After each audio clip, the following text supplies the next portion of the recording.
The game has ended. Manchester United 1, Bournemouth 0. 3 points is the most important thing. A win away from home is the most important thing. And top 4 is in our hands. There's 1 minute left in the Liverpool game.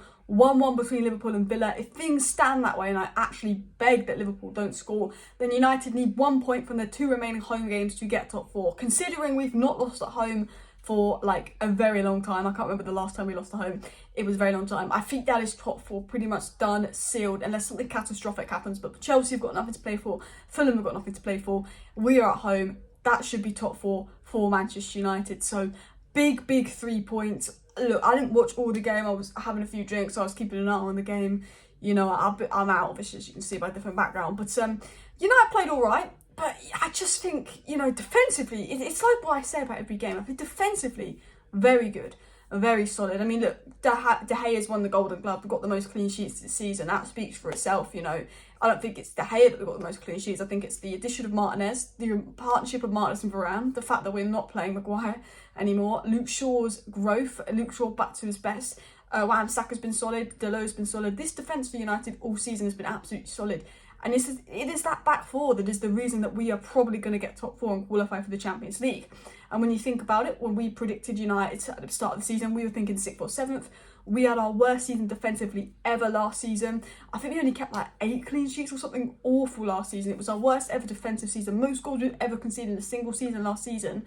To then the following season, United being the team with the most clean sheets. Like, who would have predicted that? And I think, again, this was an example of Wan-Bissaka was fantastic. Luke Shaw looked really good. Defence was solid. Defence did their job. Got another clean sheet away from home. The defence is doing their job. But I don't think the attack is doing enough. The attack isn't delivering enough. The midfield isn't getting enough control. In these games, we're not dominating control like we used to. Ever since, I think, that kind of Casemiro second red card, Liverpool 7-0, we're not controlling and dictating games like we were before.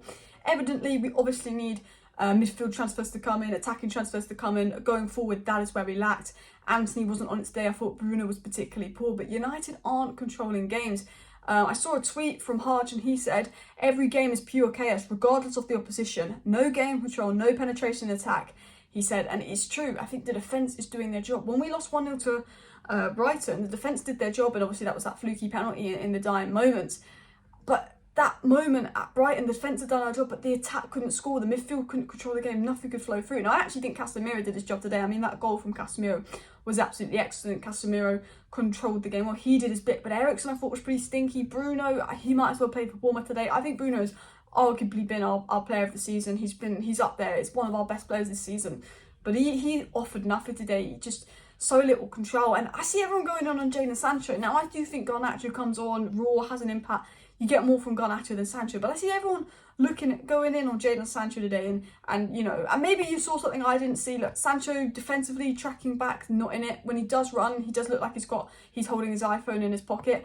I do get that, but a lot of people saying, oh, Sancho this, Sancho that, going on Sancho. Bruno was worse than Sancho, Anthony was worse than Sancho. If you look at Sancho's stats here, 86% pass accuracy, 24 final third passes, 9 ball recoveries, 5 out of 5 ground duels won, 4 out of 4 dribbles completed, and 2 key passes. Sancho kept the ball well. I think Sancho, I'm not saying that Sancho was good, but Sancho definitely wasn't bad. Sancho was calm. He was nowhere near our worst player. You know, he just keeps the ball and he's doing an all right job. But obviously for United, we don't want to be all right, we want to be good. I think today, versus Villa, I think versus Wolves, where we've got those 1-0, 2-0 wins, we've defended well, we've got the goal, we've had multiple chances, but they're not good chances because we don't penetrate and attack, we don't move the ball well, we don't control the game, so it's kind of half chances, but then we should take them as well. And we do deserve to win those games, but we don't win those games convincingly enough. And it's obvious that we need people to come in. Obviously, Harry Kane, I mean, 28 goals this season, not even winning the Golden Boot. Yet some people still don't rate Kane. I do not understand that. Obviously, 2 midfield signings to come in. I think lack of control. Moises Caicedo, I do a mad thing for. Lavia of Southampton, obviously them being relegated. You know, it's very obvious. Potentially goalkeeper type of distribution. But back 5, been absolutely solid this season. I think even though the Gea's distribution is poor, and I do think the way Ten Hag wants to play out for the back, we need to probably change De Gea. But it's that midfield and attack that needs to be sorted. And you can see today, and we've seen it all season, and we've been saying this since October. We've been saying this almost every single match reaction. Get that striker in, get that Harry Kane as player in. But also, you know, I do feel sorry for Martial in the sense that I don't think Anthony creates chances. We won't create chances for our striker.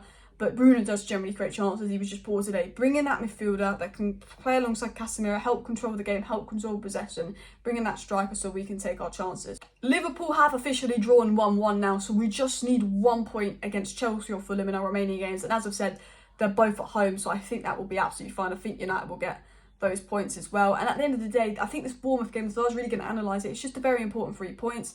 You know, it's obvious that there's a lot of work that needs to be done going into next season, as I've been saying, but we've got the 3 points, we've fought to the end. These last few games of the season have been a slog. They've not been totally enjoyable to watch, but I did think when I was watching the first sort of 25-30 minutes of that game, I thought, oh, United look good, United look comfortable here, like, let's go make this 2-0, make it comfy, but we don't, and that's what annoys me, is we're 1-0 up, we look good, we look comfortable, we're having possession, we're having the shots, but we're not doing enough.